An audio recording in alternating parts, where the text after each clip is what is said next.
Now we're ready. Okay. I'll call the meeting of the Administrative Services Committee of March 4th, 2026 to order. It's 8:31. Roll call, we have everyone here except for Eric, who's online. Can I have a motion to allow Eric to be online? And Eric, I got a motion by Terry, second by Matt. Eric, you want to tell us why you're online? Employment purposes. Okay. All right. All those in favor? You said employment. Aye. Employment. Work. Okay. All those in favor say aye. Aye. Any opposed? Okay. Welcome aboard. Can I have a motion to approve the minutes for February 4th? So moved. By Pam, seconded by Paul. Any changes or corrections to the minutes?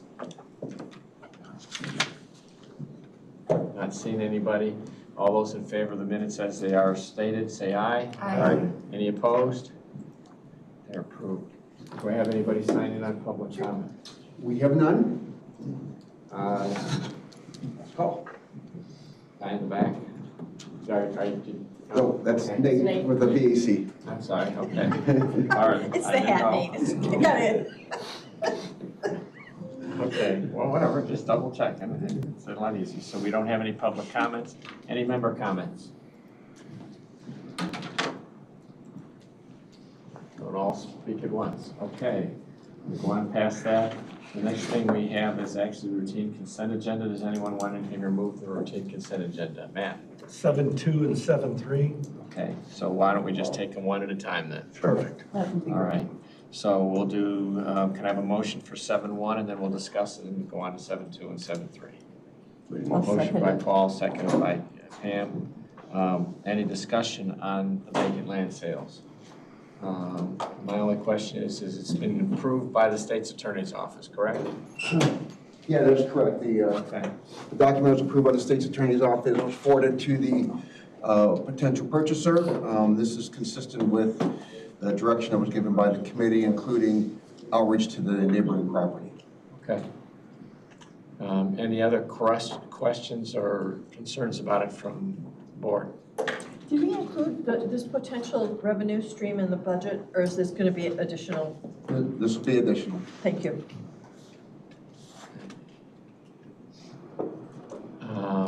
Any other comments? Any from you, Eric? No, sir. All right, in that case, I will go to vote because we're involving money. We get to do it by voice vote. Matt? Yes. Eric? Yes. Terry? Yes. John? Yes. Paul? Yes. Pam? Yes. And I'll vote yes. 7.1 is approved. Can I have a motion for 7.2? I'll make the motion. Motion by Pam, seconded by Terry. Go ahead, Matt. Okay, I realize this involves ARPA funds. I realize we have a time constraint with ARPA funds. I do not think this is the most valiant need right now here in the county. I have a huge problem in some of the cost of this. We're looking at a build out the VAC that is $380,000 for 2 offices. That is just extraordinarily out of line because all of our mechanicals are in place, HVAC, other than this is a cosmetic office build. Mr. Thomas can talk this too. I've spent years in this, we're just way out of line with that cost. I have not seen how the VAC purposes their offices. We have been moving right along for years with the VAC as it is and as it was, and I don't see this as our highest need, especially with the fact that we have to remember in the short term we're facing a $7 million shortfall. Is this truly the highest need that we have for these ARPA dollars? That's where I'm at with that. Specialty courts is function, VAC's function, and again, I understand wants, but is this an absolute need? Fair enough. I can say to your first comments about the VAC, it's going to be 3 offices, and most of it is cosmetic, but there are some mechanicals that need to be relocated and some. But you're just talking about fixtures and mechanicals. There's no HVAC units, there's Sure, no. sure. It's also an engineer's estimate, and I am definitely hopeful that this comes in well under. It's a conservative estimate, and I do agree with you on both of these that the numbers are high.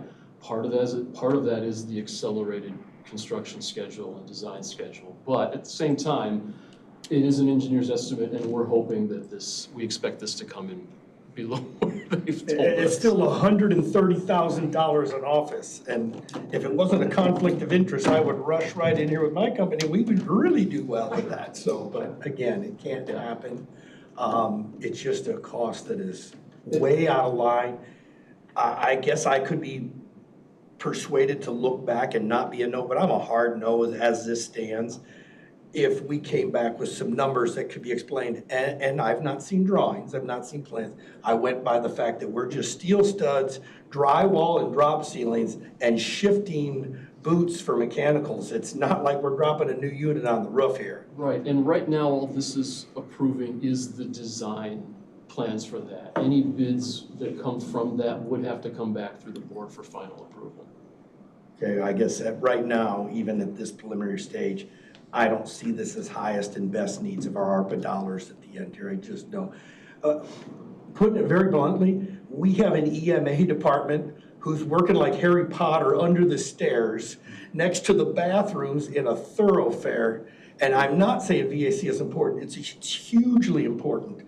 As this pertains to the next one, with a little leeway, I can see more outreach and stuff for the VAC. I can see doing things a little bit different, but not, these dollars aren't our highest and best needs, not to my estimation. Defer to Member Greeno. I may be missing it, but I could not find the square footage that this was applying to. It's on the second attachment.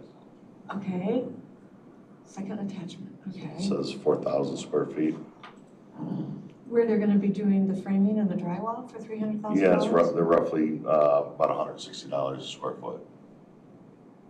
For framing and drywall Yeah, and the drop which is ceiling? very expensive. You said that's very expensive. Yeah. I was gonna say, Drop ceilings are I just. roughly around $7 a square foot. I So if did you start going project down the like line, this from flooring's nothing. about $8. I know, I just did a project like this from nothing, and Yeah. this was not even It's very close. high. It's very high. Yeah. I would concur with all of those remarks. However, explain to me how much latitude we have right now with using the ARPA dollars and changing the direction that we're going and utilizing those funds. So we've obligated ARPA dollars, and they're in specific categories and how we can use those. We have till December 2026 to use those dollars, or we lose those. And now, of course, that's you're right, that's not a reason to go and just spend. Very fair, and certainly very fair comments about the pricing. But I think it's we do have only certain purposes in which we can use these dollars. Carrie can speak specifically on what we have obligated. We can't shift from one bucket to the next at this point in time, and that's one of the challenges we're under. If I could just adjust your 2 points for. So when we embarked onto this, and when the initial obligation for the ARPA dollars was put in for this purpose, that was with the space study that was going on for the Government Center, with selective offices, and 400 Russell for the Office of Specialty Projects, which is one of these projects. We've identified the need to expand their space under the space study that was previously underway, which we're finishing, but we're to the point now where 400 Russell was in a good place. We're going to be reworking the lease with the Office of Administrative Courts for their mediation and arbitration center to reduce their space. And that's going to give us that expansion to move out. And then we're going to be working with Prairie State Legal as they're going to find a new home. And we're going to look at their space, which is on the east side of the building. They have about 3,800 square feet on the east side of the building and that's going to play into what we're talking about with the 400 Russell. So that was a need we've already talked about as far as something we wanted to look at.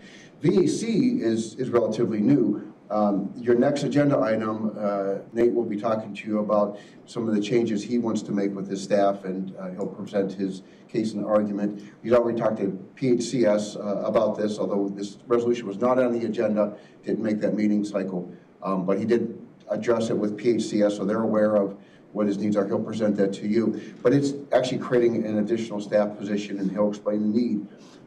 But looking at just their space, creating additional offices. So that is something that has come up, especially with the transition from former Superintendent Awaniki to now Superintendent Johnson, of looking at how they operate, the programming that they do. And I think Nate will do a good job explaining kind of the shift in his perspective as a new superintendent coming in, what he sees and what he's asking. This change facilitates or helps facilitate that request and what he wants to do with his operations.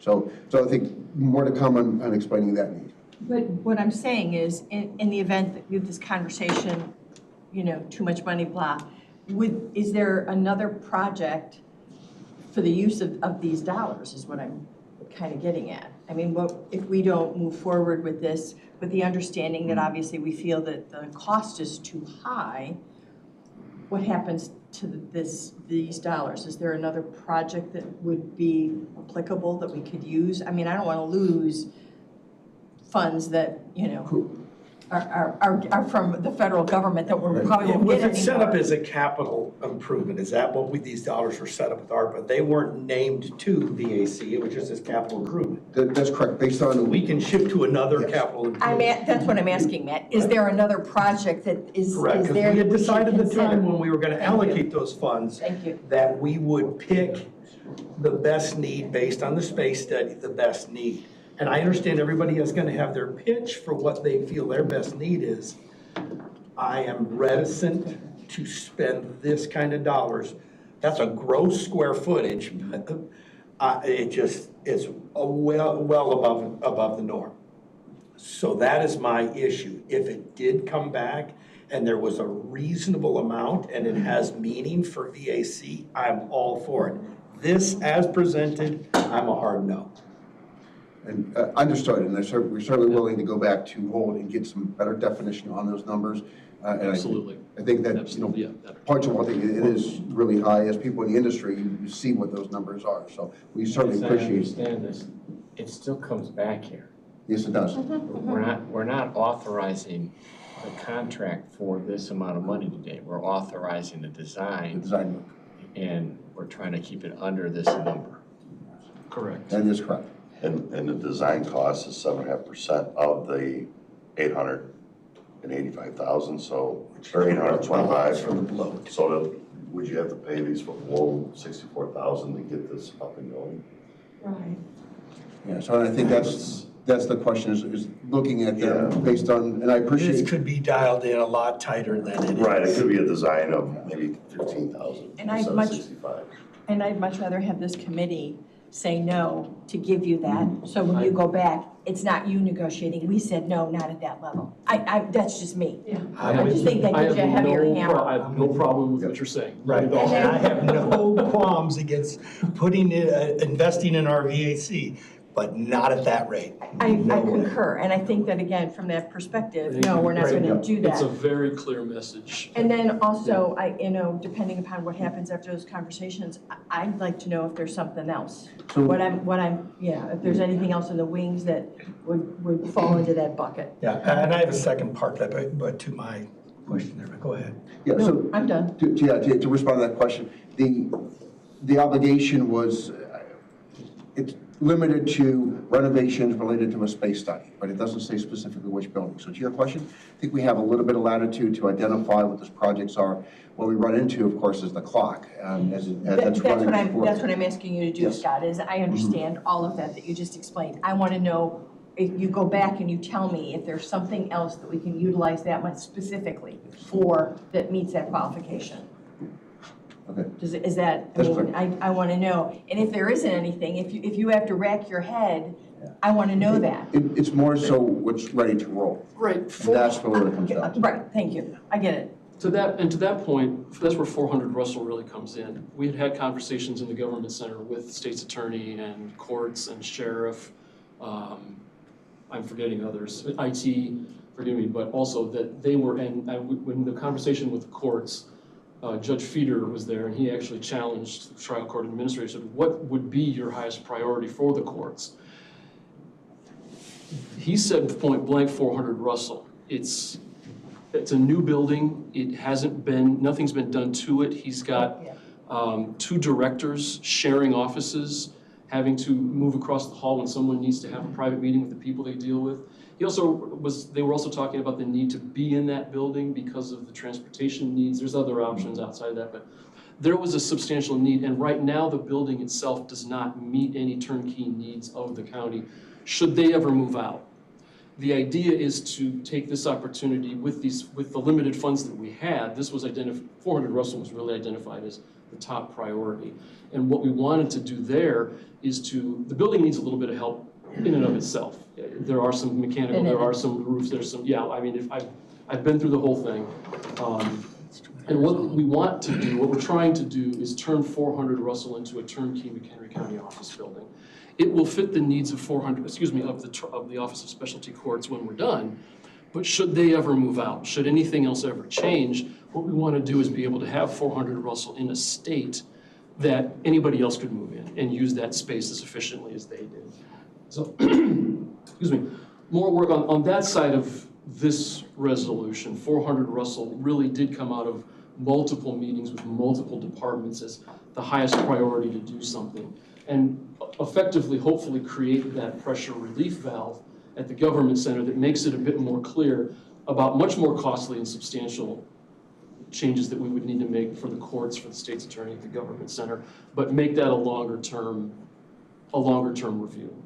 Thank you. That actually helps a great deal. But still, I don't like the cost. No, that's fine. That's But it makes it easier that it's not just for this, that it has a larger purpose. Thank you. Thank you. Okay, go ahead.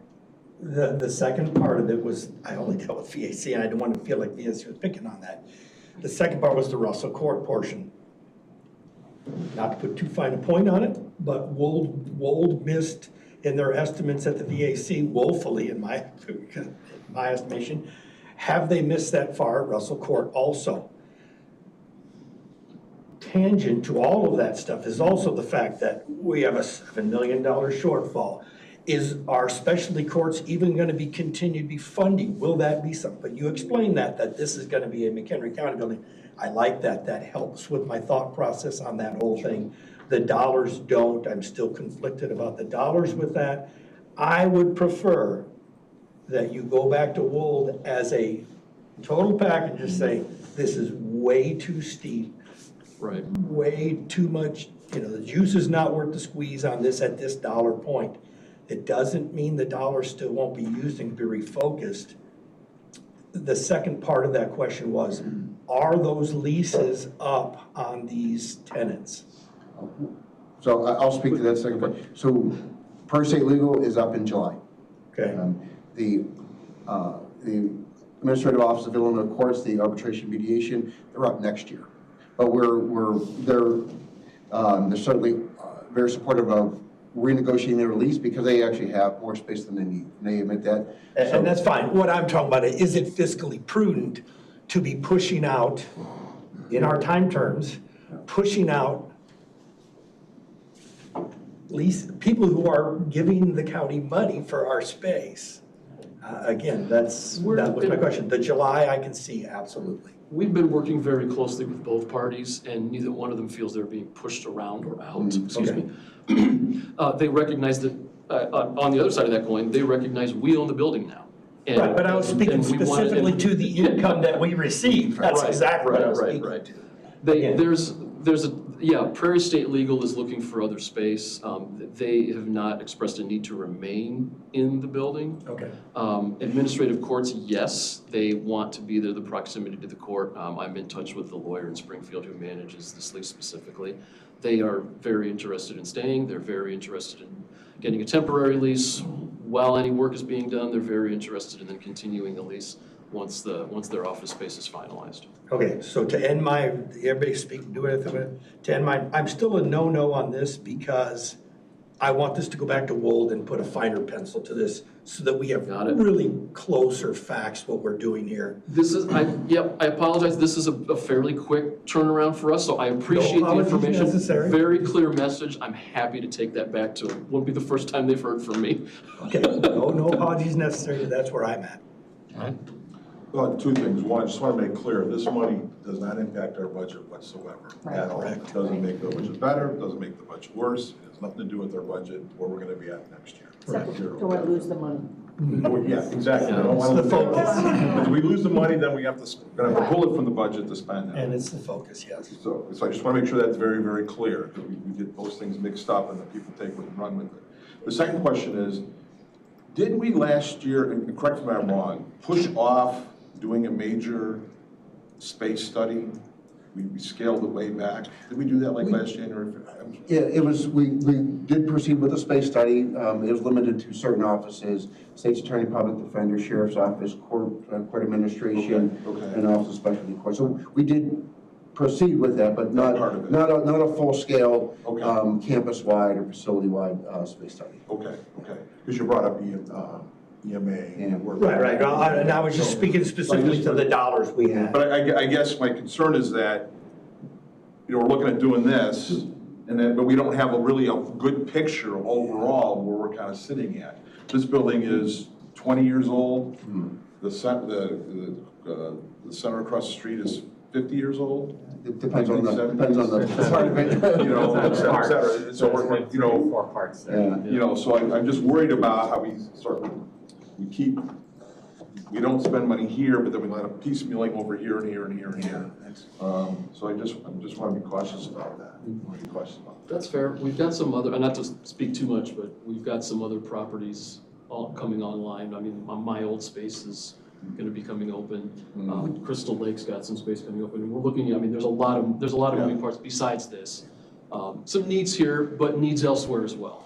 And we'll hopefully be able to do that with some of the space we already have. Not necessarily on a time frame that fits with anything like this. There's a lot of other stuff moving around at the same time. And I just want to add on, as it relates to space, we mentioned EMA, Friends of EMA. Yeah, we're looking for a new home for EMA. The EOC, is for right now to stay where it is, but their workspace, I think we're going to endeavor to do better. So. Right. I'm hearing, from what I'm hearing here, that we'd like to see this go back. Can I get a motion to send this back to next month? By Matt, seconded by Paul. Our construction guys, that's good. Yes, that's the same thing I was thinking. Because it's just put it back a month, we don't need to, we can do a voice vote. All those in favor say aye. Aye. Any opposed? Okay, that's what you're doing with that one. Thank you. That's what On 7.3, Yeah. are we talking about the same thing, basically? No, it's a little different. Again, we have a shortfall. We need a motion on 7.3. I'll make the motion. Okay. Motion and seconded, Pam and Matt. Now go ahead, Matt. Okay, right now, we know we're facing a $7 million shortfall. We know there's no money to put additional staff on. I read through the resolution, I read through the paperwork, and I understand that we want to do some more outreach to do that. And the dollars that we're looking to put towards this person are better spent on a single use, not on putting on a body that will reoccur year over year over year. I haven't heard the presentation, but I don't think that is out of line to have help there. But I do not think it can come on board until it has gone through the normal budgeting process, which means VAC would have to put it in their budget for the next cycle for us to approve, not to put someone on now with savings of their budget, because that's a reoccurring. We can't put them on for a year and let them go. That's not the plan here, right? So if we need to do more outreach, some of those dollars, and there's like $4,910 on a vehicle savings, some of those dollars, definitely still in the budget, could be used to do some sort of electronic or campaign outreach to let veterans know of what benefits we have for them. I see that for this year, and then work into their budget and propose their budget next year with another body. not dropping a body in here midstream when we wrestled with this budget. I was at PHCS, so I'm going to beg the indulgence. Can you give the same kind of presentation that you gave to us at committee and explain how this kind of sort of evolved? Yeah, so first thing I'll start with preface this that, this is a want or / need of the commission, not necessarily what I'm pitching. I am pitching this position because I feel like there's a big need for it. But with that being said, as we know, this budget has been underutilized over the last probably 5 years to the point of hitting it to about 70%. What happens to that money? It goes back to the county. So I'm trying to find ways to utilize the budget that we have correctly. We have some stuff in here that a VAC has no business, absolutely no business doing. We should not be providing dental insurance to veterans in the community, nor should we be providing mobile peer support at the tune of $27,000 when we have local organizations that already do that. So what I'm saying is there has been some stuff in here that was allocated for certain line items that the VAC has no business doing, and in the next budget cycle, that will be implemented, in my opinion, in the correct way. With that being said, we have 588,000 veterans in Illinois, 15,000, anywhere between 13,500 and 15,000 veterans in McHenry County. If we don't actively engage them, we do not serve them. Many of the times we have veterans coming into our office, and many of the times it's the 70 to 85-year-old veteran population that says, I've never heard about this office before. What are you guys doing to break that? As we know, Vietnam vets came back in the 70s and they were treated very poorly. And a lot of times they came back and said, I will never do anything with the military and I'll never do anything with the Department of Veteran Affairs again, because they were spit on, they were called baby killers, they were called murderers. Well, through the last 10 years of doing this, we have really tried to break the stigma of what the Department of Veteran Affairs can do, as well as what a local county partner to the Department of Veteran Affairs can really do to help the veterans.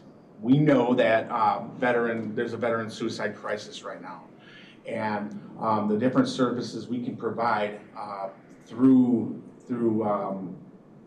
our advocacy really can help prevent that. So we have, right now, the latest suicide report came out, the numbers from 2024 have come out, and there's an increase in that at 17.5 suicides per day. And most recently, I believe there was, I think, 14 in McHenry County per the last suicide task force meeting I was at with NAMI. So what we're saying is we need to get out into the community. We need to outreach these people. We can't depend on an aging veteran population. Mind you that about 50% of the veteran population currently is over the age of 65, as well as in the next 15 years, we will see a decrease in veteran population by about 40 to 50%. So right now, it's very critical that we are in touch with every single veteran that is out there. And I can't facilitate that with what we have right now. We're setting record number of disability claims. We're setting record number of mental health intakes. We're setting record number of everything that the office does. I can't take somebody out of the office and put them into a position, whether that is at the local VA clinic, at the VFW, because then I'm losing manpower within the office. Nate, explain, because you touched on it a little bit at PHCS. Talk about what this actually does to your overall budget, because you did make mention that there are things that have been done that you intend to eliminate and then add this. Can you kind of do the balancing out on how that affects your overall budget so that we have a better idea of exactly what's going to happen this year financially? Yeah, so last year we used about $6,000 in advertising. This year it was budgeted for $18,000. I have cut some decent amount of advertising that was done in the last year. Like there was a VAC advertisement at Woodman's in Lake County. I don't know why on earth we would ever do something like that, but that saved us money. We took some notices out of the newspaper. We've taken some stuff off of advertising campaign to where we're gonna maybe spend 8,000 of that 18,000 this year. So we're cutting 10,000 there. We've made a determination that the VAC does not need an $86,000 wheelchair accessible van. Because guess what? We just got an $85,000 wheelchair accessible van last year. So we can cut that by 40,000, get a minivan that can transport people just as well. What else? Mobile peer support.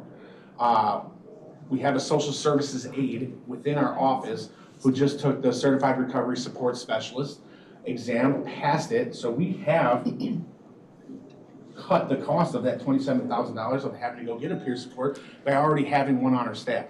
We just hired a licensed clinical social worker to become a VSO, a veteran service officer, so we can take that out as well. VAC should never in a million years be in the ballgame of providing medical insurance, and that's another $35,000 cost savings of where we can make some money. So in turn, right, with all of that, this is actually saving us some money, and right now we're on pace to hit about 1.1 million of our $1.5 million budget. We're still gonna be 400,000 underneath the budget. With that being said, the Military Veterans Assistance Act and the Public Aid Code allows the VAC to have a 0.02% of the most recent EAV. We're at 1.5 million. We could jump that budget number up to 2.7 million. With that being said, that's not my intention. I don't even want to get anywhere near that. I would like to keep it where we're at or even lower it. But I just want to know, like, this is the commission coming at me saying, hey, we need to figure out how to spend this money. We need to get our own buildings. We need to get our own space. We need to do this. And I keep not getting kickback, but I'm getting like, hey, we got to save money. We got to do this. We are. That's the goal here. It's not to, it's not to go and take that 2.7 million and spend it recklessly. No, it's to provide the services that the veterans of McHenry County need, absolutely need, not a want, it's a need. If we ever want to combat these numbers of veteran suicides, veterans in the criminal justice system, and veterans that are homeless. Questions? Terry, go ahead. Who's pushing you to spend the money? Like I said, we have a commission that is the. Is it at the state level or the No, federal level? it's the county. The way the VAC is set up is that all of the different veteran service organizations around the county have a representative. Then that group of representatives is essentially a local governmental entity, right? They are who approves our budget, and then it goes to the county board. So this group, who oversees me, and then I oversee the staff, is the one saying, hey, we have this budget, what are we gonna do with it? And just to clarify this, I believe that we have limits as a board. We used to control your budget. I know we don't anymore. I know that the state of Illinois has changed that. So, I appreciate the fact that you're trying to lower your budget and do this efficiently. But I also know that we don't have a lot to say about what his ultimate budget is, other than it goes on our tax bills. How are you guys reaching out to the homeless? How are you guys trying to, you're saying newspapers, or you're saying? So right now the only mechanism we have right now is through, and this is recent, we just started getting on this, and I don't understand. Let me go back 2 seconds here. I was in Kane County for the last 10 years. I ran the Homeless Veterans Task Force there. I was on the meeting with the VA once a week, talking about every single homeless person in the county. When I got here about 5 months ago, that didn't happen. That wasn't happening here. So I said, well, what the heck's going on? How are we getting to these homeless people, the homeless individuals in McHenry County? And the answer was like, okay, so now we're on a meeting once a month now, and we have weekly meetings with Veterans Path to Hope, as well as all of the shelters within the county to determine the needs of the homeless veterans within the county. So that's what we're doing now, but the thought process with having this person would be that I could have office hours at Veterans Path to Hope. I could have office hours at the McHenry Clinic for when a homeless veteran walks in. I have it established where I will have guaranteed office hours at Veterans Path to Hope, and I can have guaranteed office hours at the local Department of Veterans Affairs Clinic. So those are just two of the opportunities right now to be able to engage homeless. Right now, I think we're sitting at about, we average, I shouldn't say we're sitting right now, we're averaging about 16 to 21 homeless veterans within the county at any given time. And that's a big deal, because we know one of the prominent reasons or numbers for suicide are veterans that are homeless, financially strapped, substance abuse, and in the criminal justice system. And I'll just note again, new position, new direction, like to give, that an opportunity. We put Nate in this position with the idea that there would be some changes. And as long as you stay within the budget that we've approved, I have no problem in him organizing and handling his office in the way in which you need to do that to get the outcomes that you've set in place. So, I'm looking at you, and I know you did the same thing at PHCS, I hate saying that, in reference to how you're going to manage the dollars in your line items and stay within that. So I'm okay. I mean, just to note that. It's not additional monies. It's rearranging what's there. Yeah, it's rearranging what's there. Thank you. But we all know nothing happens in a vacuum. Part of my thought process reading through this was the fact that an expansion of more office space in the building was for this additional person being put on. Hearing that this person would be doing office hours at remote places, that gives me pause to say, if they need the help, if they're utilizing the help, and certainly if they're utilizing the help in budget, that makes more sense to me now. But when we get it in black and white, it doesn't always make sense. So I appreciate the information. Any other questions? Eric, you have anything you want to add? I think that was no. I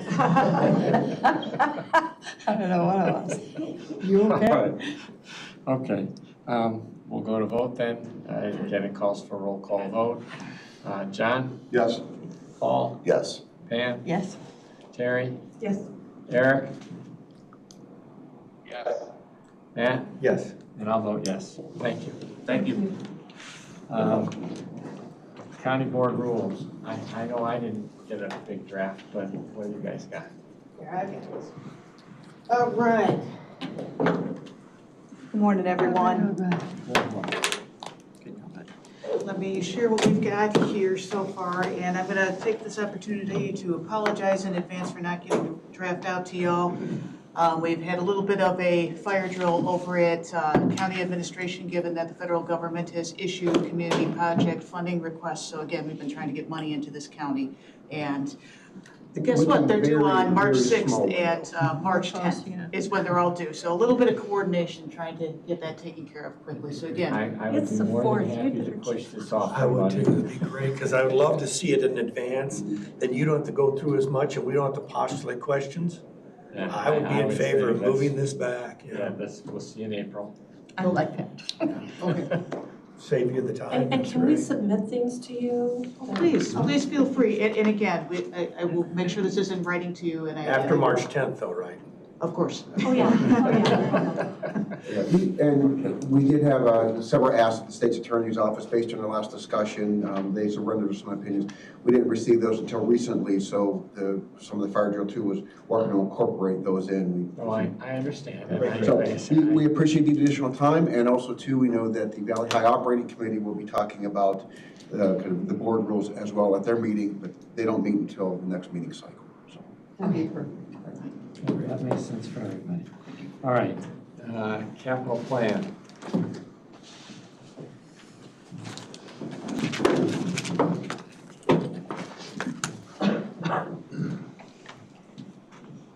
Good morning. Good morning. Crystal Lake passed their inspection on Friday. There's still a little bit of punch list items left to do. We're going to bring the rest of the furniture in and our team internally is painting the office spaces that we didn't have under contract. So we're trying to, take this opportunity to bring that building up to a little higher standard so we don't have to think about it for a while once we pull out of there. So it looks good. Staff overall likes it. It's any prototype.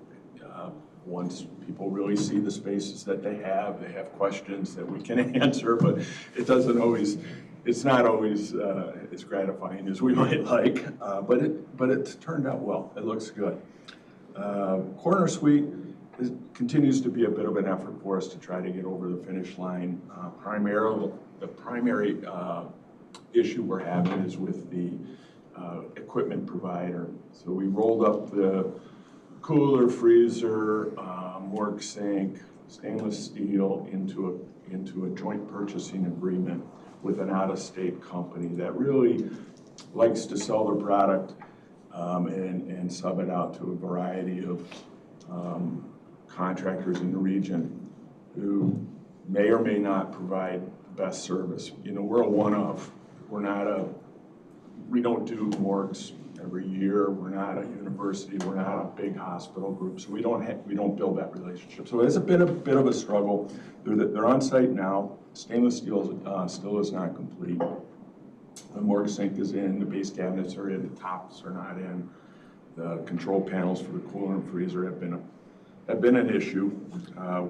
We believe we're behind that with the controller issues. The equipment is all on site. The condensing units and compressors are there and piped and ready to go, but not going. And I'm not sure if Doc Rain, he had indicated earlier that he was going to invite the county board over next week at the committee of the whole before or after. I'm not sure if he's planning on doing that or not. That's up to him. To that point, I mean, would you anticipate from past experience that there's going to be, major maintenance issues or service issues once it's all kind of done and moving? I don't think so. Okay. I think should we get it over the finish line, we will. I think the equipment itself is fine. It's standard, Copeland compressors, and there's nothing wrong with the equipment itself.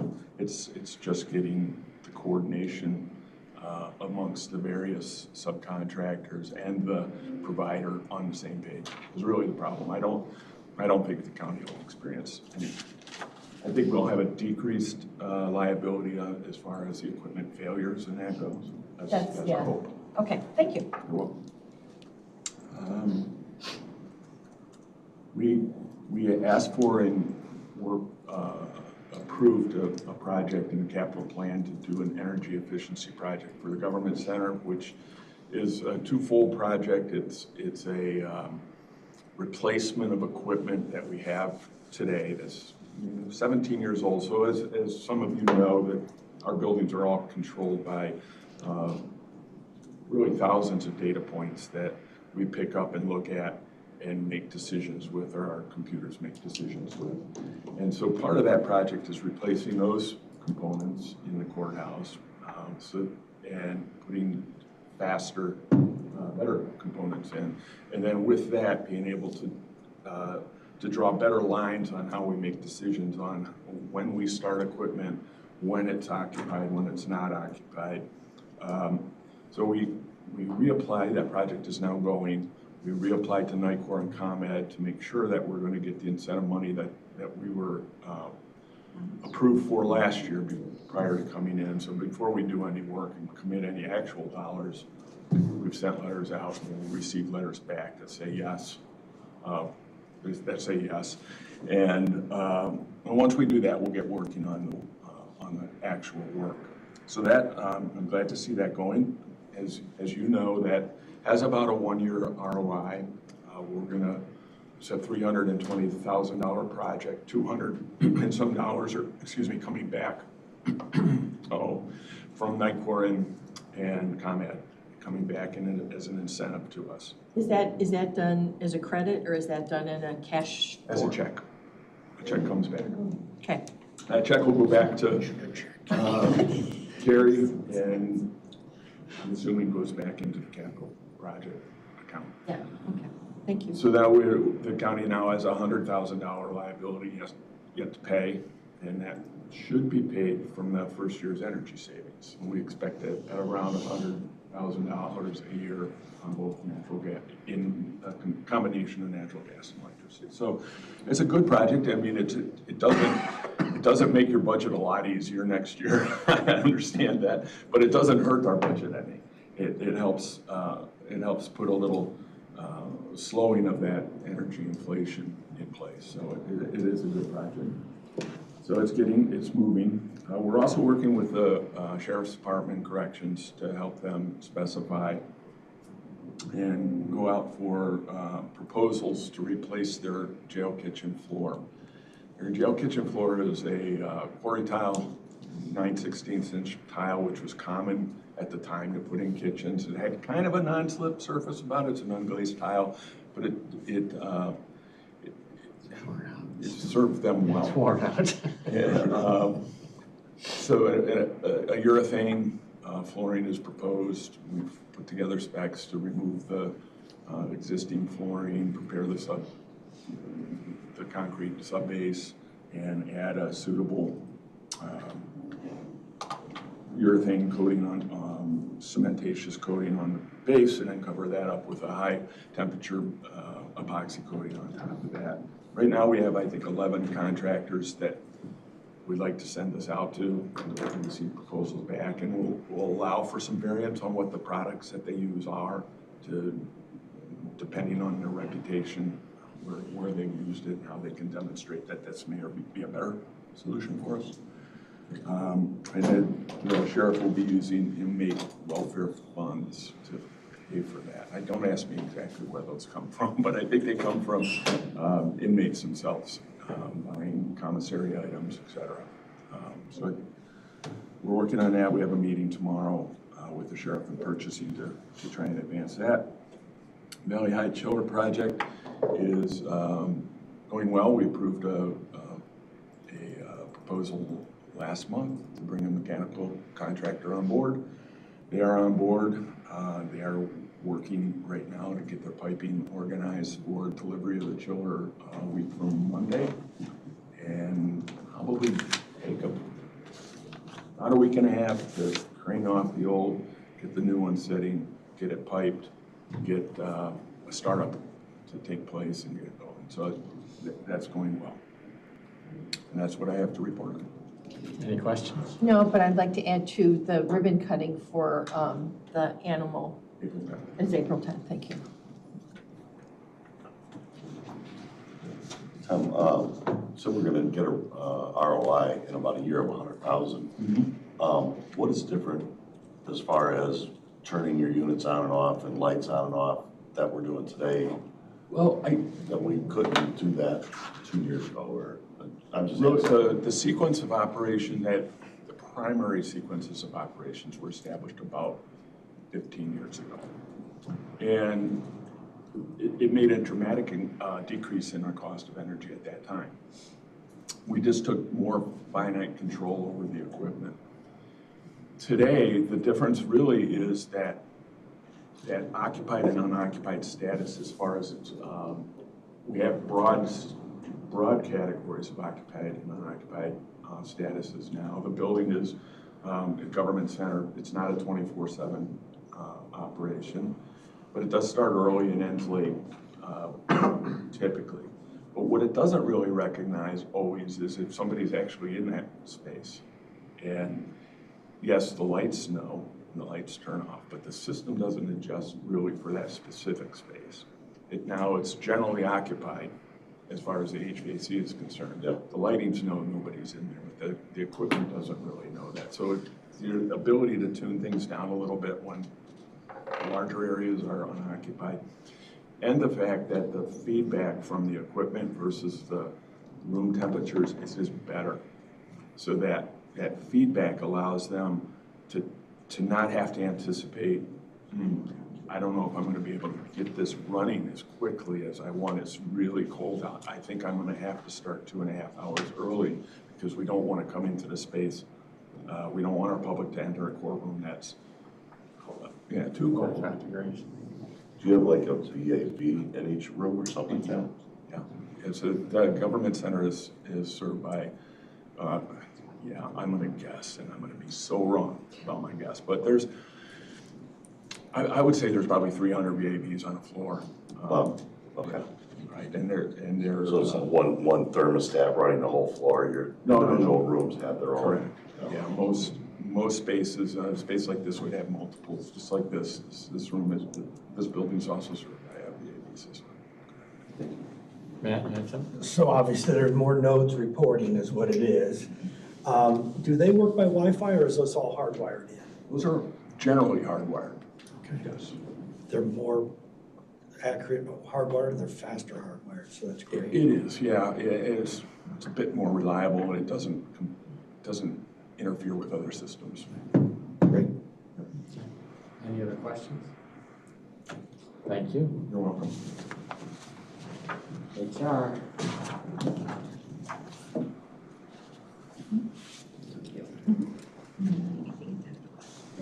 Good morning, everybody. Welcome to March. February went really, really quick for us. So I wanted to go over just a few things today. I want to just touch base on our ADP project, some information that I have on wellness, a little bit around IPVC and some insurance things that are coming up.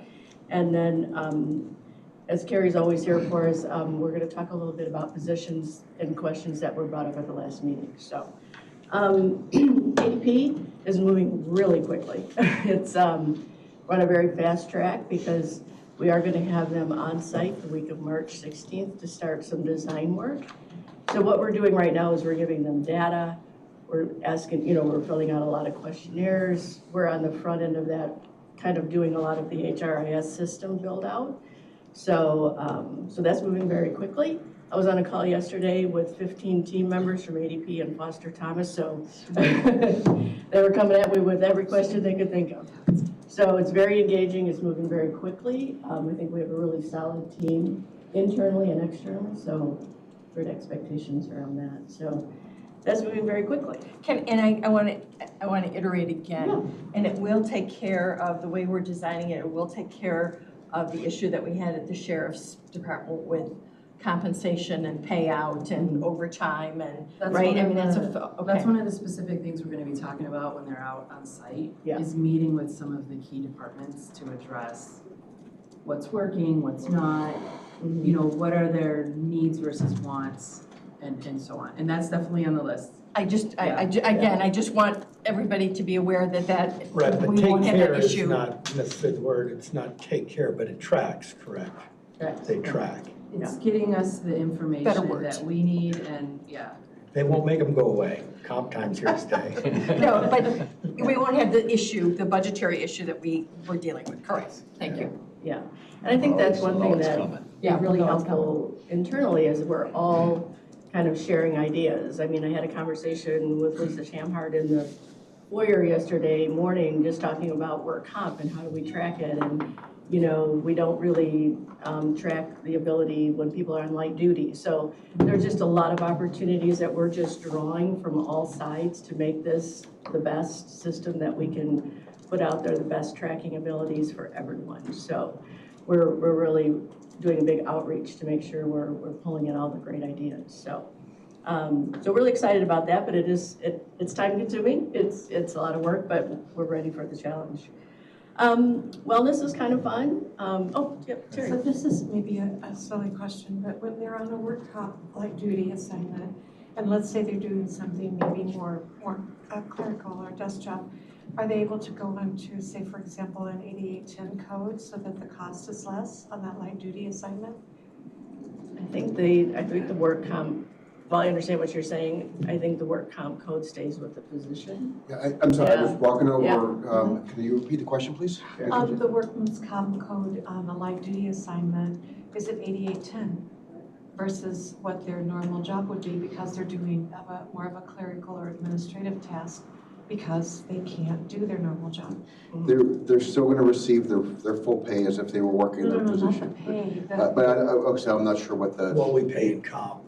Yeah, our liability is reduced when they're sitting at a desk versus right. in the field. So they're So not, it costs us less, that's, What- as a payroll burden. Yeah. Well, anyway, could you just double check? Because those are little things that people sometimes forget that can be big at the end of a year. yeah, And like Illinois paid leave, are we switching that to 8810 because they're not working? So things like that, those are just little things that we can do on a payroll burden that can really, and they're legal, they're completely legal. we certainly can look into that, for sure. Okay, thank you. Tricks of the trade, you know? Yeah, absolutely. And they're legal. Absolutely. Okay. So wellness, Northwestern does our wellness screenings, as you all know. After they gather all that data, they come out and talk to us about our aggregate data.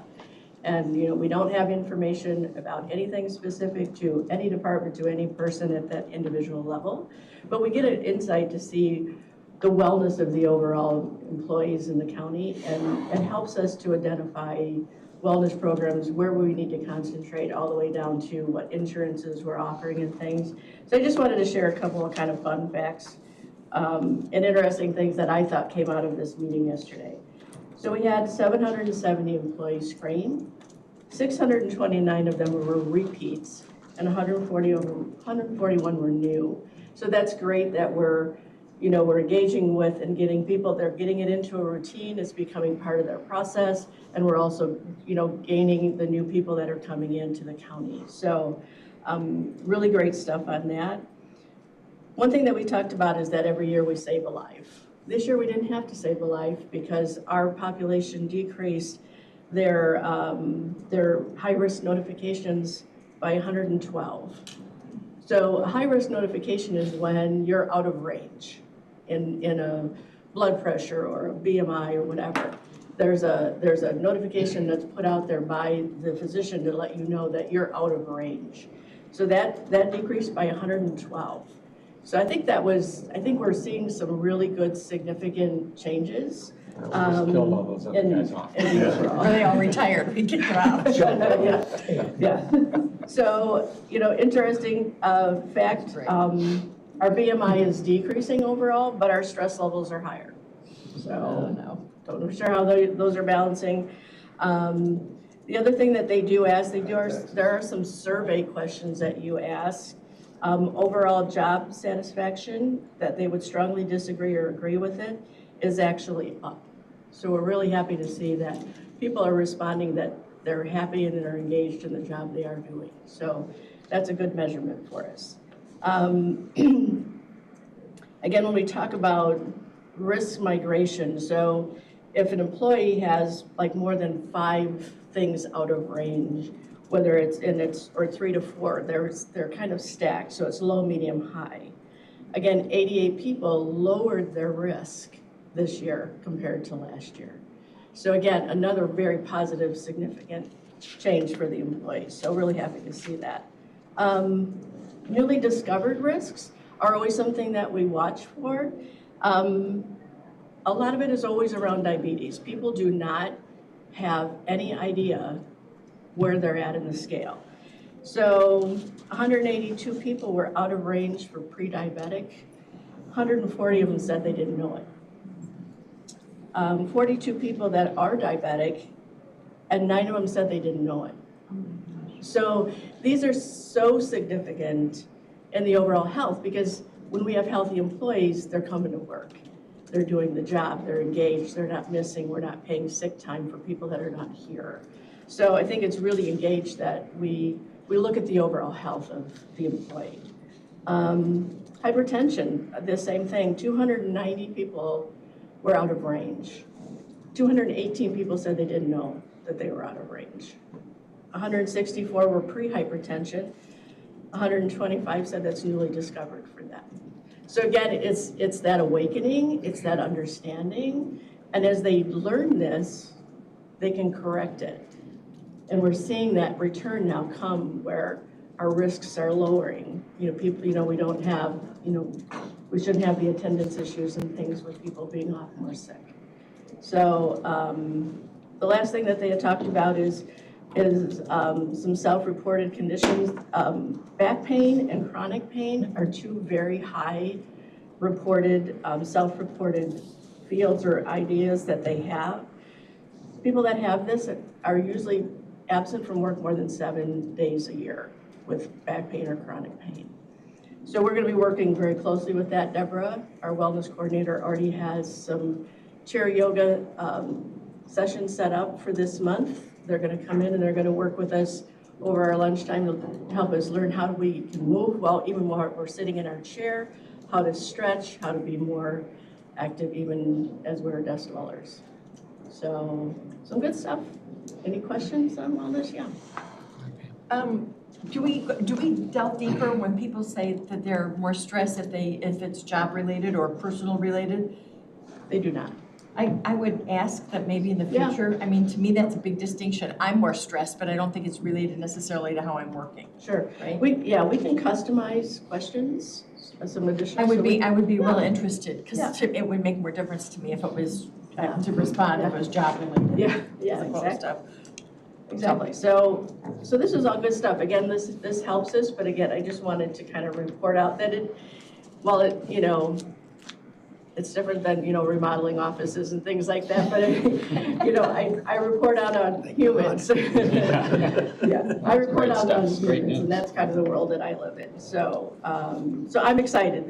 I kind of geek out on some of this stuff, so it's very exciting for me. Tomorrow I'll be attending the Operations Committee meeting for IPBC in Schaumburg. We've generally been meeting just over Zoom. I'm a committee member for that. That committee is kind of like the brainchild, I like to say. We're the ones that come up with the ideas to bring forward to the other committees to vote for it to go up to the full board for vote. IPBC, like a lot of other places, are very challenged right now in healthcare costs. It is, and they're doing everything they can do to try to figure out how to manage it. So we brought the teams together. IPBC has asked us to come in person, so we're gonna be doing a lot of brainstorming around that. I'm excited to see, I've seen some preliminary ideas that they're putting forward. So we'll see if we can cut costs. Pharmaceuticals is where we're at right now. So they're trying to be creative in how we're gonna best manage some of that, so. More to come on that. As you know, Carrie, any questions on, I feel like I'm rushing, no? Okay. So positions. I think the thing that, we talked about last month and was an awakening for me is that information is not easily accessible by HR. And I feel like there is value to have that. So as part of the ADB process, we're going to be building that in so that I can easily either report out on it or view if that position is a grant position, if it's, it's not in our business structure, and that lives more in the budget and finance. So again, good opportunity to kind of, cross that. Okay, is there another way to lay over on that, if it's a grant position, if it's required? That's how I delineate all the way down. If it's required by statute or by ordinance or whatever, I need to know that, even if it's being paid for by a grant, because that just means your grant money goes away. Yeah. Okay. Yes. If it's too difficult, then, but it would be nice. Yeah. Yeah, we can, again, this is all the design and that, rollout of this ADP process so that we can have more information readily available to all. And that, And I think that's a distinction. I know it's difficult, but when we look at budget, I want to know if it's a grant position, if it goes away with the grant, or if that just means I have to pick up the cost now. Yeah. Right? And that's a lot in public health. That's a lot of what happens there, and I just need to know that. yeah, I know Carrie and I talked about that yesterday. John, go ahead. Would you also be able to know if that position is fully funded by the grant or half funded by the Oh, grant? yeah, that too. Yeah. Is that? Good point, yeah. Same thing. Yeah, we should be The able grant goes to. away, it doesn't necessarily mean the position goes Right. away. Right, So, Yeah. Right, that's what I mean. Yeah. And these are all great ideas so that we can bring your ideas back to our design team with ADP to help. Again, this, like I said, we're collaborating with everybody, pulling all ideas in to make sure that we have the easiest access to the information that we do need. So, great stuff, yeah. Going back to the sheriff's, what we heard at the cow, I believe. So when it's the comp time, my understanding is they're working overtime, they're not getting that half time. We're paying them that week for the hour, right? But the half hour that we owe them for in that hour, that goes into comp time. Is that Yeah. necessarily like banking hours, like in construction? We have rain days, and on those rain days that we don't work, we have banked hours, and that's how they get their eight hours that day. It's close, but officers use it a lot for actual income. They don't take the time, they take the dollars. The dollars. They take the dollars later. So, but just so I'm understanding, so that's what it is? In theory, it works the exact same way. It's their choice. It's their choice. How do we budget as we're banking hours? Again, it's very difficult, and this ADP is gonna finally Yeah. give us some information to actually do that better. We find, you Right know, now, you can't. you can't, and to be real time, it's very difficult. I guess is what my statement or my question, you know, more of a statement. Yeah. So part of the challenge, so I think part of the challenge with the comp time is they're not necessarily using it differently than they have been.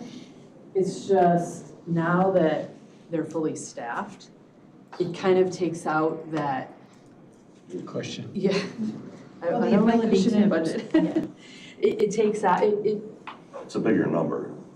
too, well, right? the comp time isn't necessarily a bigger number, but their actual salaries are a bigger number because there's less vacant positions. So in the past, and this is part of our issue with ADP, is comp is reported out just in the regular salaries. So it makes it especially hard to say, like, is regular salaries lower because we have vacant positions and comp time is higher? Or is regular salaries right where we budgeted and comp time is also where it's been historically, which is what we ran into last year. So I would say that the number one issue, and it's a budget issue, it's not obviously an operations issue, is the number of filled positions. And how we're going to account for that differently going forward. Yeah, and I also took in that, just a round number, say they get paid $25 an hour in 26, but they can roll that comp time to 28 and they could be making $35 an hour. There How are does that- some restrictions in, with maxes, it's in their union contract, so it's not like if they have 1,000 hours, they can roll it all. I think It's 175, right? Okay. 175 I a can't year. remember, is it different per union? But it is a Yeah. problem. It is a problem, right? I can It's just go, a- I yeah, it can is. make 175 hours in my first year and retire on my 30th year and take the 175 hours. I think In it's true theory. for this. Yeah, you can only roll so much. Well, I You mean, can roll it and I take can it. do it at Yeah. $20 an hour Cash, yeah. and cash it out when I make $50. You cash out at the rate you're at currently. Yeah. You Yeah, cash out at the yeah, rate. yeah. On their rolled Yeah, amount. Not when it's earned. Right. Yeah, so that, how do you even try and budget that? I mean, So we those don't- are numbers. We don't budget for it, but we do have to consider it as a liability Yeah. in our financial reporting. But like I said, it's difficult to budget for because they can roll it, they can take it. So one of the things we're even doing now within our current payroll system is at least breaking out regular from comp. So, but then it's difficult too because when comp goes into the bucket, it can be comp at regular time, it can be comp at overtime. And so it's It's almost, It's- that's why companies just say, you can't roll it over the year. Right. You're gonna take it this year and then we start over next year. And I don't think that's, in my theory, I don't even know why the unions are allowing it. You know, I can't do that in my business. An hour worked is an hour paid. I can't bank any time. That's why they have contracts. Yeah, that's in the contract. Yeah, I get it, I'm just Yeah. saying, but it's gotta be a nightmare for you, you know what I mean? So just context for you, prior to you coming on the board, we had open positions. Those amounts, those salaries were just floating there in the budget. So when this comp hit, it was, we'll use cushion. There was an absorption of those dollars. We didn't see it in the dramatic dollars we saw this year, because now that there was no absorption factor, that's why it looks so dramatic this year. top of the fact that everything costs more. But then it's just challenge, yeah, and then on top of all that was their market adjustments that they got in. Right, So everything it kind costs of compounded everything in this past year. Perfect But it's storm. also finding, Perfect storm. you know, when you do the budget, you don't want to over budget either, right? You don't want to staff every position 100%, all their comp time, you know, then you have a huge budget. So it's finding that balance, and it's been challenging because the trends are changing. So, we'll see. Any other questions? Thank you for that. Sure. Oh, and I do have, because I'm sorry I wasn't here last. You guys asked for the ARPA positions. Oh, yeah. So this is just what we use right now for our audit entry, because the way it works with ARPA is they're funded through the general fund throughout the year, and then ARPA just pays it back. So the top three, really the top two is one position, but the auditor has it broken out. She has two part-time, I think, in there. But the gray is funded by ARPA interest. So again, that doesn't have any restrictions specifically with the time, but depending on how the board decides to use ARPA interests, you know. So we're looking at nearly 900,000 and So only the top three right now are top three lines. So the top two positions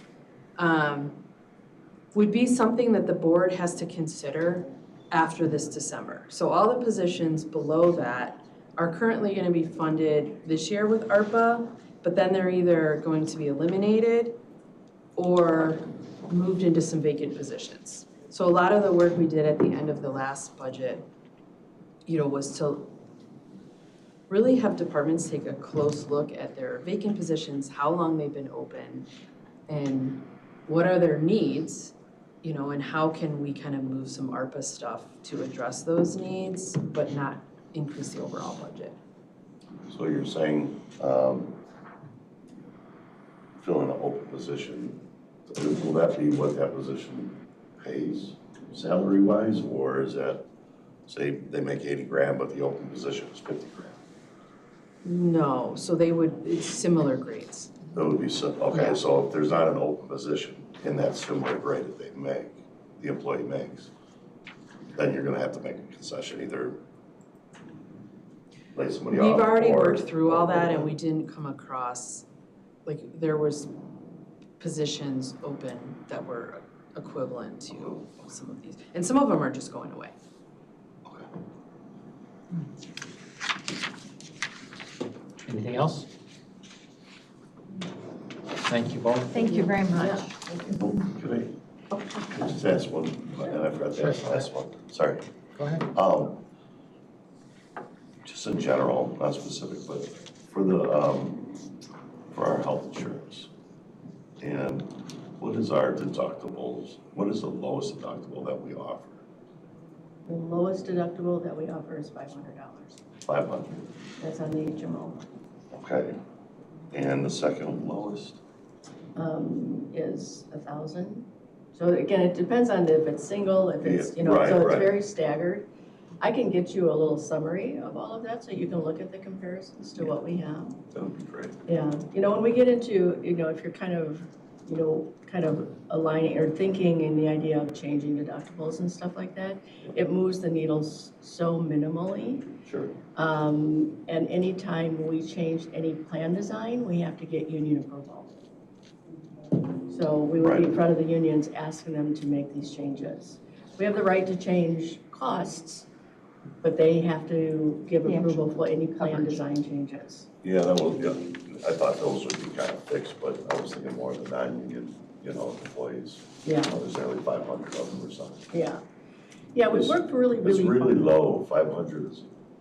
It's very low for It's the very HMO. low. Yeah. And there's a lot of our constituents, including myself, I'm at a $5,000 deductible. Yeah. And just to keep the cost of the healthcare for myself. Mm. You know, so you weigh those and what that, I mean, overall throughout the county, I'm not suggesting, I'm just talking out loud. Yeah. It could be millions of dollars. Yeah, But you say it doesn't move that needle that much, but it could be substantial. yeah. I think when you belong to a pool like we do, Yeah, our risk is shared. So it hits, different levels where, we are self-insured, up to 50,000. And any claims over that, now the pool is starting to share and absorb that risk. Every one of our plans, HMO and PPO plans, have run over 100%. So we're dipping into where everything that we've paid as a premium equivalent, we've spent plus. So we are trending high on a lot of our plans. A lot of that, they're seeing it as a little bit of the post-COVID, because a lot of people were not doctoring. A lot of people were not doing, you couldn't do surgeries, you couldn't do elective surgeries, you couldn't do a lot of those things because there was COVID. So we're seeing that, and that's still trending high, but the pharmaceuticals are pushing up. Doctors' costs on the HMO, because it's a decapitated account where a doctor gets X amount of dollars for everyone that's on their roster, whether they see them or not. That cost has gone up significantly. Those doctors are pushing back and saying, we've now increased our rates. right. So it's a little bit of a snowball of things. And that's where, health insurance is very challenging. We've had conversations about rural hospitals closing, the ability to get to, healthcare. Because again, it's going to impact us all very significantly. And anytime you touch a hospital, you're paying 4 times what you would pay if you could go to an outpatient or if you could go to a pop-up MRI. And we're always encouraging employees to be smart consumers when they're managing their Hospitals are healthcare. doing that too. Huh? Hospitals are doing that too. Yes. Pushing people to go to Because it's just expensive. urgent care, yeah. But yeah, in line with lowering deductibles and things like that, or, raising deductibles, we can certainly take a look at it. That's what we're talking about Yeah. tomorrow.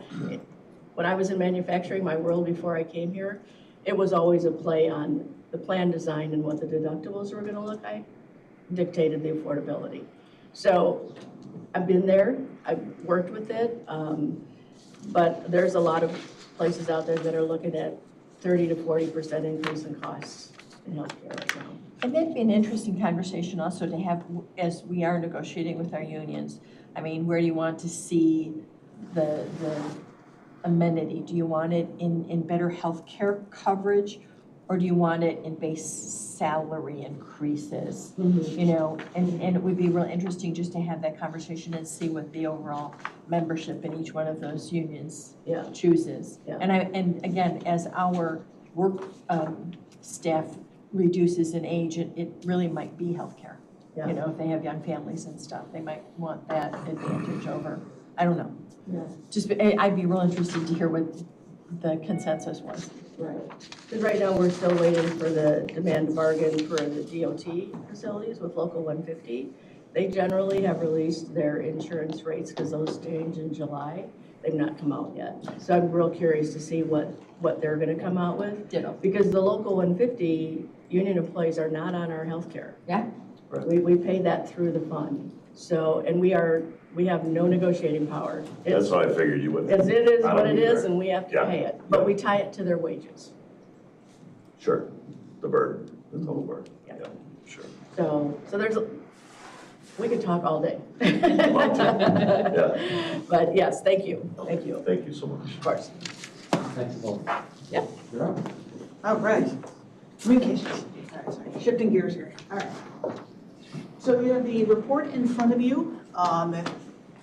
Again, I don't want to belabor it too much, but for things that are not included in your report right now, we are currently working with Treasurer Kurtz to make sure that we are developing and pre-packaging messaging regarding the upcoming tax bill and the different ways to pay. She has, contracted with various vendors to give people new options. So again, that is going to be coming. And of course, we are planning because they are having another property tax workshop in May. So again, that is also not on there.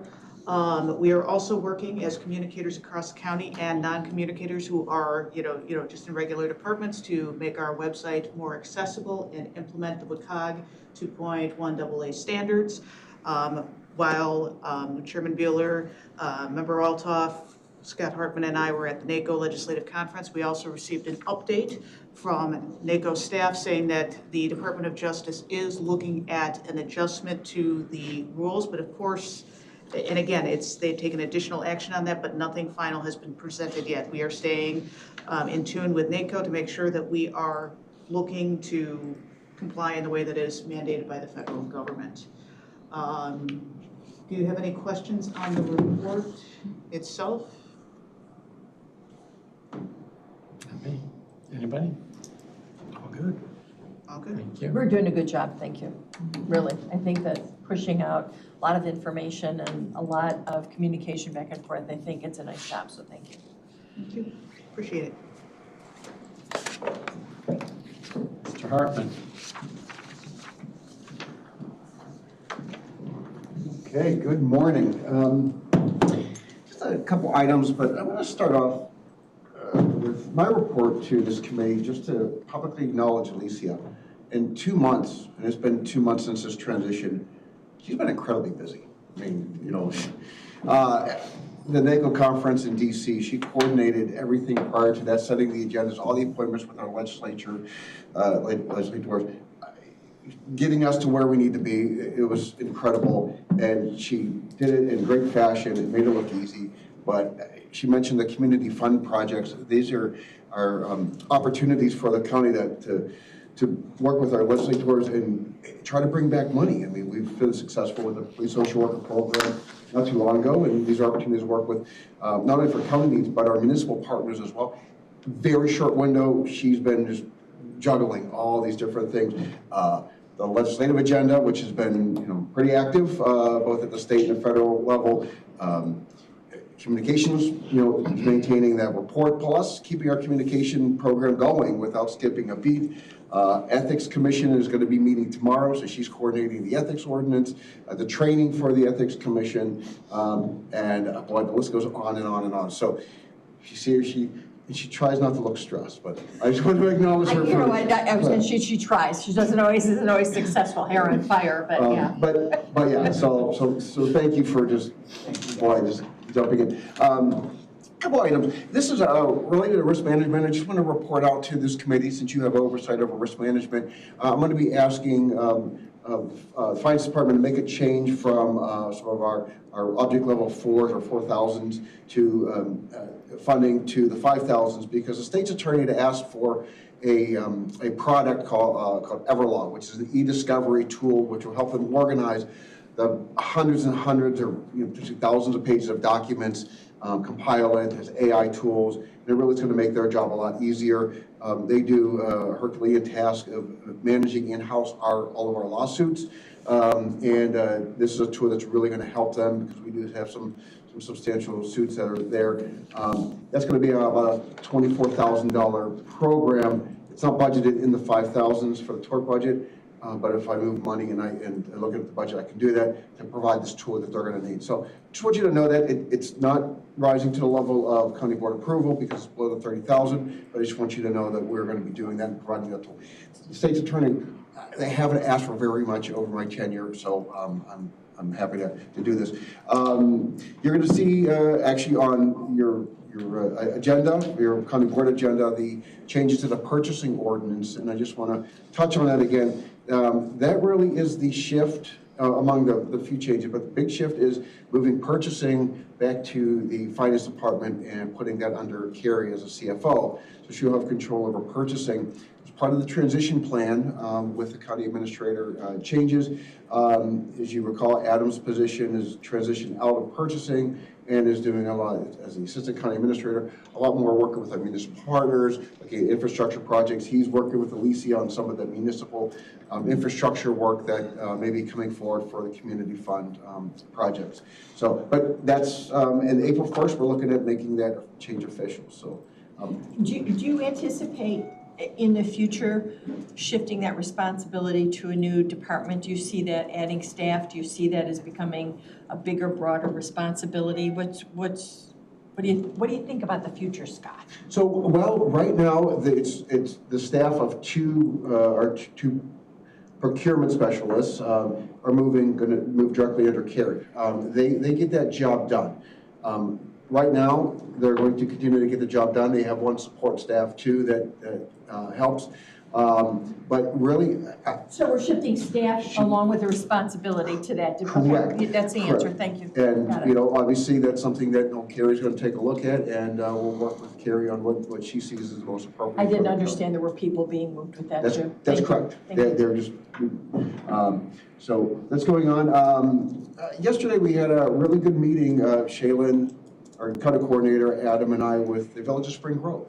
Village of Spring Grove received a little over $1 million for this community project funds last year for our wastewater treatment plant expansion and create some infrastructure. So it really gives Spring Grove an opportunity to address some of their needs with wastewater, but also too to kind of re-envision what their community can look like in some areas of opportunity for development or potential redevelopment. So it's really exciting. We got to meet with them, and you know, they don't have much staff, but if they've got important things to go, we let them know in the spirit of collaboration and cooperation. We're here to help. We're here as a resource. So so we're excited about what they have, and I think they're excited about their ability to envision what the future will look like. Today there's a meeting that County Coordinator Shaylin go put together for all the McHenry County managers, the administrators and managers of different communities. We like to get together on a regular basis just to talk and just exchange ideas and thoughts and just come together. This is how the collaboration really works. So that's going on today, and I did reference the Ethics Commission meeting tomorrow. So this is actually going to be the first one of the torch handing to Alicia, because prior to that, it was under me as Deputy County Administrator, and now she is DCA, gets to carry that. So one of the many things she's been working on. That's all I have. Questions? I just have a little question. You know, traveling at the airport, they always ask you if you have any lithium batteries in your suitcase, which makes me think about, the lithium battery plants they would have put by the school. So has there been any outreach from our county to the federal government? I know they're looking for the public-private sector partnerships for the nuclear power plants. Have we been in any conversation at the federal level to be a site? Say, for example, with Scott Forge and Spring Grove for nuclear power plants? I know we'd just be a prime location, seriously. So nothing formal as far as discussion. Anything informal? Any outreach? No. Okay. At this time, nothing has happened. This obviously has been a shift at the state level with the governor's budget address. You heard kind of a change in focus to micronuclear. Is there opportunity? So it's something that, internally we've had some discussions about. I don't want to go public with what that could look like. But if that's going to become the way, I think we also need to be prepared in the event that comes through. So we're not sitting on our hands on it, but we're really not having any discussions that we're going to talk publicly about. And I would assume that there's some movement at the Economic Development Commission too that ultimately would be shared with you, as that progresses as well. Okay. Glad to go along. But yeah, Good call, yeah. But we have to look to the future, and as things change, we just need to be prepared for it. And so I appreciate you bringing the question up. I'd like to, for the ARP money, if it doesn't go to Russell Court, I'd like to throw Wonder Lakes hat in the ring. They are in permit and they are doing the sewer and water. You guys have helped them out prior to me getting on the board, but we can't reallocate that now because it's already. I'm typing a letter of support for Chairman Bueller's signature that I'm just about to email him for that exact project. oh, thank you so much. But not with ARPA money. No, you can't. No, I know, I'm just clarifying, Yeah. because exactly that. Because We we've already- can't use that ARPA money. At this point now, the from ARPA money 400 Russell. can't change from Right. here. Can't change But- that. From Russell Court? Right, But we had to do there are, that there I are, didn't realize that. yes, that's what I'm saying. Decided to throw Wonder Lake. But there are water project that finishes under budget, we could talk about in that. Yeah. Okay. Sorry. But there are other There are other avenues that we are avenues. working with the Village of Wonder Lake to pursue to get some additional money for that I project. thought he was trying So to you're get the doing feds your down job. on us. Yeah, thank you. I can also send you the letter too, sir, if you would like to. Yeah, sign that on would be it. great. Thank you. That's all I have. Any questions? Thank you. All right, great, thank you. The only other thing is to adjourn, folks. Motion to adjourn. I have, is there a second? I have. All those in favor say aye. Aye. You're adjourned. Thank you, folks.